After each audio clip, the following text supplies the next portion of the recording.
June 16, 1943. The sky over New Guinea is a furnace. Heat radiates off the jungle below, mixing with the acrid tang of aviation fuel and the metallic scent of sweat. 6 enemy fighters streak across the horizon, circling like hawks. Below them, a single B-25 Mitchell labors through the air, wings scarred, one engine coughing smoke. Every man aboard feels the weight of inevitability the moment when the first bullet tears into their plane is seconds away. But the pilot, a man nobody in the squadron would have called a hero, does something no one could have predicted. He eases the throttles back, letting the bomber slow, almost stall.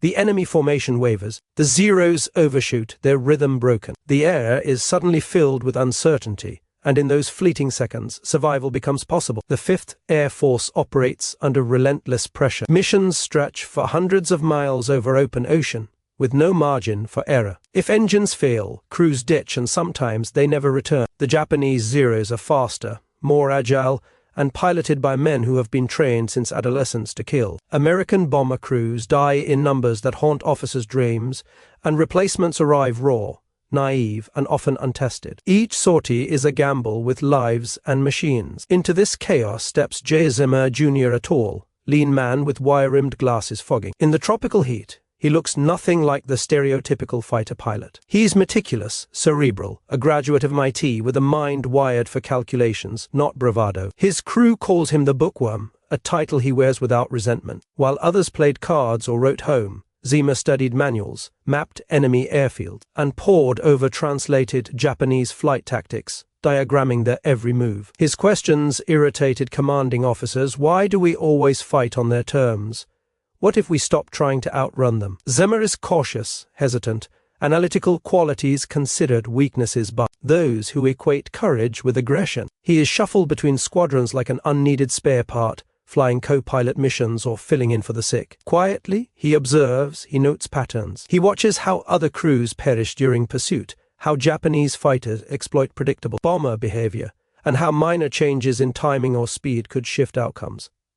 He does not act recklessly, he acts deliberately. Gradually, Zemer begins volunteering for missions nobody else will touch. Solar reconnaissance over hostile islands, photo mapping runs deep in enemy territory, flights without escort or support operations so perilous that few even want to record their names on the roster. He assembles a crew just as unconventional as himself, a bombardier scarred by malaria, a navigator who survived a 5-mile swim from a crashed plane, a gunner demoted for insubordination. These men trust him because he does not gamble with their lives for glory.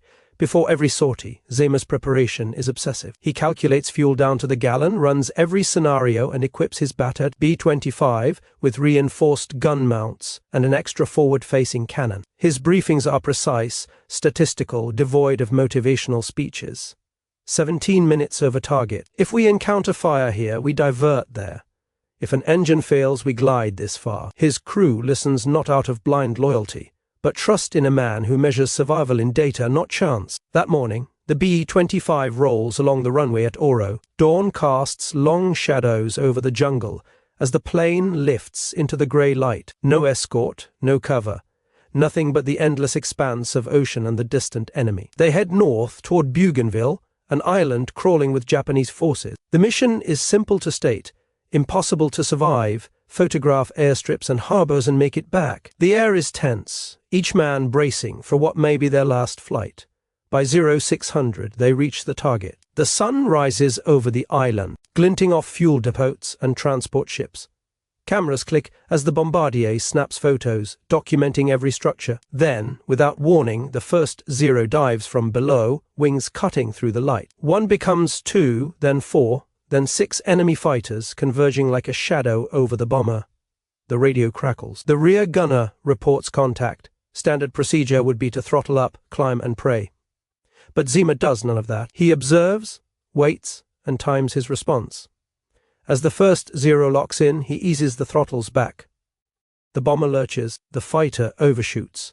Tracers rip through the air, smoke trailing from its engine. The formation hesitates. Confusion ripples through the enemy ranks. Each pilot who expected predictable prey now finds themselves chasing a ghost, unsure of the bomber's next move. Zemer varies his approach with subtle shifts in speed and altitude, force the attackers to reposition, bleed fuel, and waste precious seconds. It is not dogfighting, it is disruption. A series of calculated pauses, precise timing, and minor deviations from protocol creates openings. Enemy attacks falter. Fire comes from unexpected angles. Confident, aggressive pilots suddenly question their actions. One by one, zeros break off. By the time the B-25 crosses back into Allied-controlled sky, 4 enemy planes have fled, 2 are smoking and limping home. The bomber itself is battered, holes ripped through the fuselage, 1 engine failing, hydraulics damaged, but the crew survives. They land on 1 engine, skidding into the mud. Silence follows, then the hatch opens, and men emerge, shaken, bloodied, alive. The photographs are developed within hours, sharp, clear, invaluable intelligence maps of airfields, troop placements, and supply depots. But the real achievement is unseen, a demonstration that careful observation, timing, and unexpected thinking can tilt the balance in combat. Zemer lies in a medical tent, wounded yet composed, explaining the method behind his unconventional maneuver. The colonel listens in silence, or tempered by disbelief. This is the moment when the myth begins, not written in manuals, not broadcast in headlines, but whispered among airmen. A single pilot, 6 enemy fighters, and a trick that defies instinct. A small act of intellect in a world defined by speed, firepower, and death. The days after the mission are tense. Word spreads through the squadrons not officially, but by whispers, by knowing glances. Pilots talk about the bookworm who turned logic into a weapon, who used math and timing to outwit 6 trained enemy fighters. Zemer does not boast. He files the mission as completed and moves on, already thinking about the next challenge. His crew tends to minor injuries, cleans guns, and patches the bomber. Every dent, every hole, every scorched panel tells a story of survival, but it is also a testament to preparation. The men know that it was Zemer's calculations, steady demeanor that kept them alive. He doesn't command with charisma or loud orders. He commands with precision, with careful anticipation of every possible move the enemy might make. That's what earns their trust, not fear, not bravado. Back at the base, intelligence officers examine the photographs. The detail is astonishing: runways, fuel dumps, troop encampments. But as meticulous as these images are, they are almost secondary to the lesson that emerges from debriefing. A new understanding takes root. In combat, predictability is death. Unpredictable behavior timed perfectly can save lives. The throttle trick, easing back at just the right moment, becomes the unspoken hero of the mission. Zemer reflects quietly on what happened. The Japanese fighters were skilled, experienced, deadly. Any other bomber would have been torn apart, but his approach had worked because he treated the encounter as a problem to solve, not a panic to survive. Each movement, each calculation, each pause had a purpose. He had studied how the enemy attacked, and he had found a weakness in their instinct, their reliance on momentum and timing. A split-second deviation could turn pursuit into overshoot.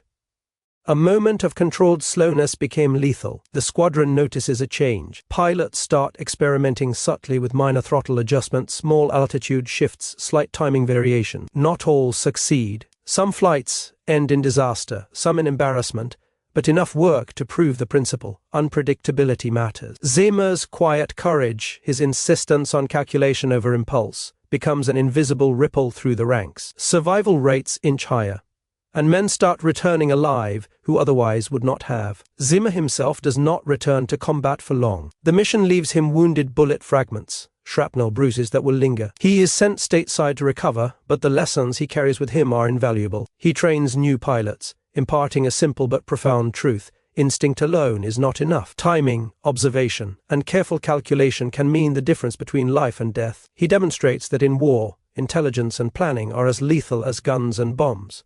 His crew disperses across other missions. Some continue in the Pacific, carrying with them the confidence Zemer instilled. They trust that small, precise adjustments can protect them from overwhelming odds. They survive attacks that might have claimed less disciplined crews. Stories of the B-25 that faced 6 enemy fighters spread like wildfire. Though details are scarce, the lesson is clear: brains can outmaneuver brawn. The Japanese pilots, meanwhile, are left confused by the encounter. Reports from interrogations after the war describe moments of hesitation, unusual behavior, unpredictability that disrupted their attack patterns. Zemer's method leaves a mark, not in doctrine, but in the chaos it created. Uncertainty forces aggression to falter, hesitation to grow.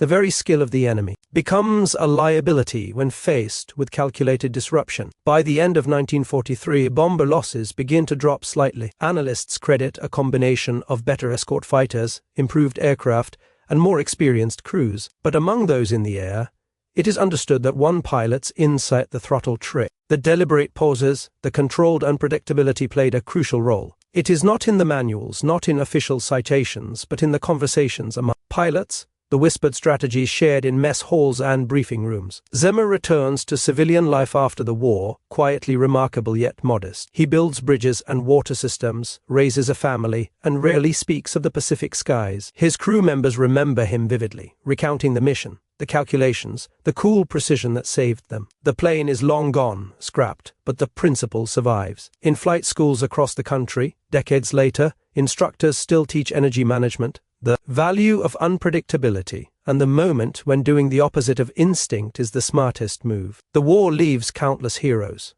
Most are remembered for courage under fire, for sacrifices large and small. But Zemer's legacy is subtler proof that intellect can be weaponized, that analysis can rival instinct, and that careful observation can save lives in ways brute force cannot. A single pilot, a single trick, 6 enemy fighters, and dozens of lives spared. The throttle maneuver becomes a quiet legend, passed down by word of mouth, understood by those who recognize that survival is not always about speed, but about timing, calculation, and audacity measured with precision. The aftermath of June 16th stretches beyond a single flight. In the Pacific, news travels slowly, and even when it does, it comes in fragments. For most, Zemer's achievement is nothing more than a whisper among pilots, a story passed over mess tables, or in the quiet of airfields after long missions. But those who were there, who lived through the engine sputters, the tracers slicing through the sky, the enemy fighters overshooting by mere yards, they remember every detail. The crew of the battered B-25 returns to base that day exhausted, bloodied, and shaken, but alive. Mechanics stare at the plane in disbelief. Over 500 bullet holes, the tail ripped, the fuselage scarred with shrapnel and cannon fire.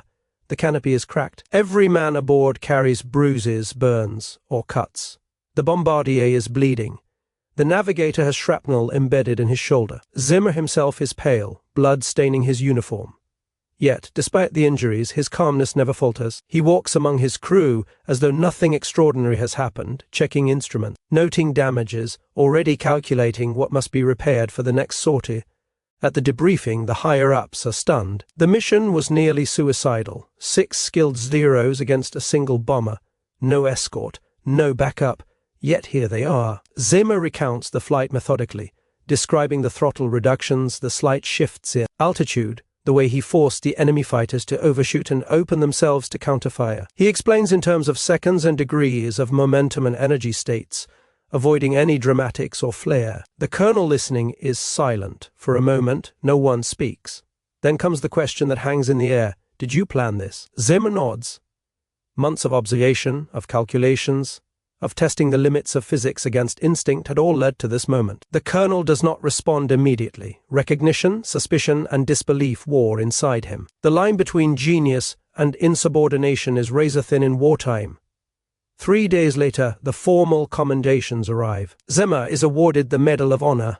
The Bombardier also receives the same. The rest of the crew is honored with Distinguished Service Crosses. The official citations speak of bravery under fire, of courage in the face of overwhelming odds. They do not mention the throttle trick, the calculated pauses, or the subtle maneuvers that made survival possible. Those details remain in the quiet conversations among pilots in debrief that become informal lessons passed from one aircrew to another. Back at the base, Zemer's method starts to influence others, though quietly at first. Pilots are hesitant. Slowing a bomber under attack goes against every instinct drilled into them during training. Flight manuals teach speed, aggressive maneuvering, and staying unpredictable by constantly climbing or diving. But Zemer shows them another way, controlled unpredictability. Timing, not raw speed, can create opportunities. A second of hesitation for an enemy pilot, a fraction of a pause at the right moment, can save lives. The crew that survived Buganville becomes a small legend. Their loyalty to Zemer is quiet but profound. They continue flying missions, applying his methods in small variations. Some succeed, some fail, but the principle is understood.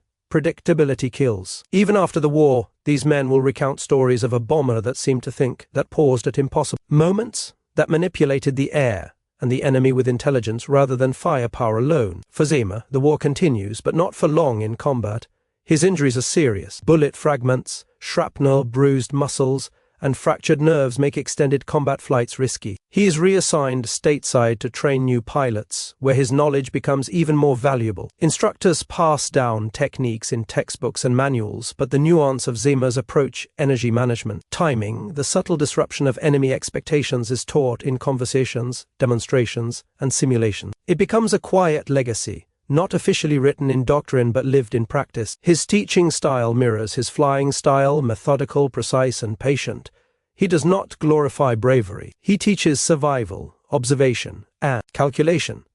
He shows young pilots how to read enemy behavior, how to measure distance and speed, how to manipulate momentum, and how to create windows of opportunity where none seem to exist. Instructors who trained under him carry the lesson forward, their students carry it further, and slowly, a culture of tactical thinking begins to evolve in the Air Force. Across the Pacific, bomber losses begin to drop, incrementally but measurably. Analysts attribute the change to better coordination, improved fighter support, and more experienced crews. But in the skies, the subtle effects of Zemer's method are evident. Pilots notice enemy fighters hesitating, being thrown off by unexpected bomber movements. They survive attacks they previously would have perished in. The margin of survival increases, and with it, morale. Zemer's life after the war is quiet.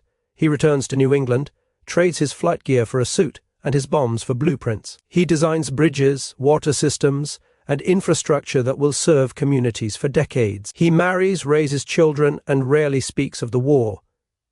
When asked, he is brief, almost dismissive. Yet he attends veteran reunions, shaking hands, nodding and listening as old crew members recount stories of Buganville. He does not correct them, does not embellish. The legend grows around him, while he remains content in his silence. The plane he flew, tail number 41, is scrapped after the war, deemed too damaged and too old to preserve. Its story is carried forward by those who survived, and by the tactical lessons passed from one generation of pilots to the next. In flight schools decades later, instructors teach the importance of energy management, unpredictability, and timing. They do not call it the Zemer maneuver. They simply show pilots how to think differently, how to use intellect as a weapon in the skies. Even years after the war, captured Japanese pilots recall moments of confusion during engagements. They speak of American bombers that suddenly slowed, that behaved unpredictably, that disrupted attack patterns and forced hesitation. What Zemer accomplished in those seconds over Buganville is recognized not as a fluke, but as a tactical insight in aerial combat. Uncertainty is a weapon. A pilot who can manipulate enemy expectations can shift the outcome of life-and-death encounters. The impact of his innovation ripples quietly through history. Pilots experiment with throttle adjustments, minor course changes, and timing variation, learning that survival is often about being harder to predict than faster to react. Not every experiment succeeds, some end in disaster, but enough demonstrate the principle. Intelligence can outmatch instinct, patience can outlast aggression, and a calculated pause can mean life instead of death. By the war's end, Zemer's influence is evident not in headlines or statues, but in the lives saved. Crews who survived missions that would have been impossible owe their survival to the lessons he imparted. The throttle trick, once controversial, becomes an embedded principle, quietly guiding aviators through dangerous skies. It is a reminder that in war, as in life, the smartest move is not always the most obvious one. Sometimes it is the one no one expects. Zemer himself never seeks recognition. He does not write memoirs, does not appear in documentaries, does not seek fame. He lives a life defined by work, family, and quiet pride in the men he trained. When he passes away in 2007 at the age of 88, obituaries mention MIT, the Medal of Honor, and his service, but not the trick that saved his crew and inspired generations of pilots. Yet in classrooms, simulators, and flight debriefs, the principle endures. Control, unpredictability, timing, and calculation can rival courage and firepower. Across decades, thousands of pilots internalize the lesson Zemer embodied. They survive encounters with enemy aircraft, navigate crises, and make decisions that hinge on split-second calculations. They never call it the Zemer maneuver, yet it informs every flight where survival depends on more than instinct, where intellect and observation must guide action as much as training and courage. In the end, Jay Zemer Jr. proves something profound. A man who did not look like a hero, who was cautious where others were reckless, who calculated where others charged blindly, can influence the course of events as much as any ace pilot or decorated soldier. His weapon is not the gun or the bomb, but the mind. His battlefield is the sky, and his victories are measured in lives preserved rather than destroyed. The story of Bois, of the B-25, and of the 6 enemy fighters serves as a reminder that innovation often comes from the most unexpected places. In war, courage is vital, but insight, observation, and the willingness to challenge assumptions can save more lives than aggression alone. The quiet heroism of one pilot changed not only a single mission, but the way survival is approached in aerial combat. For viewers today, the lesson resonates beyond the Pacific skies. Life, like combat, often rewards those who think, anticipate, and act in ways others do not expect. Jay Zemer Jr. embodies that principle: intellect as a weapon, patience as strategy, and courage as disciplined calculation. His legacy is subtle, invisible to those outside the cockpit, yet its impact endures wherever decisions must be made under pressure, wherever survival depends on more than speed or strength. The plane is gone. The battlefield is silent. The world has moved on, but the idea, controlled unpredictability, careful timing, calculated disruption, lives on in every aircrew that learns, observes, and survives. And in that quiet, enduring principle, Zemer's triumph remains, uncelebrated yet undeniable. He proved that the bookworm with a slide rule could outlast a squadron of aces, that brains could beat brawn in moments where instinct alone would have failed, and that survival often requires doing exactly the opposite of what seems safe. The story of June 16, 1943 is not just about a bomber, 6 fighters, or a daring maneuver. It is about the human capacity to observe, calculate, and turn intelligence into life-saving action. In classrooms, flight simulators, and training manuals, pilots still learn the value of unpredictability. The lesson, once considered strange or risky, has become a tool of survival. The world may not know the details of the Throttle Trick, and Jay Zemer Jr. may have faded into history, but his insight, the principle that thinking differently can save lives, endures. And so, the story of the B-25 over Boer remains a testament to quiet genius, to courage guided by intellect, and to the enduring truth that sometimes the smartest move is the one no one expects. A single pilot, a single calculated pause, and 6 enemy planes left helpless, a legacy that reminds us, in war as in life, that survival is often about seeing the possibilities others cannot. If you want more stories of bravery, ingenuity, and survival from World War II, don't forget to like, subscribe, and hit the bell. Every story deserves to be remembered, and every life saved should be honored.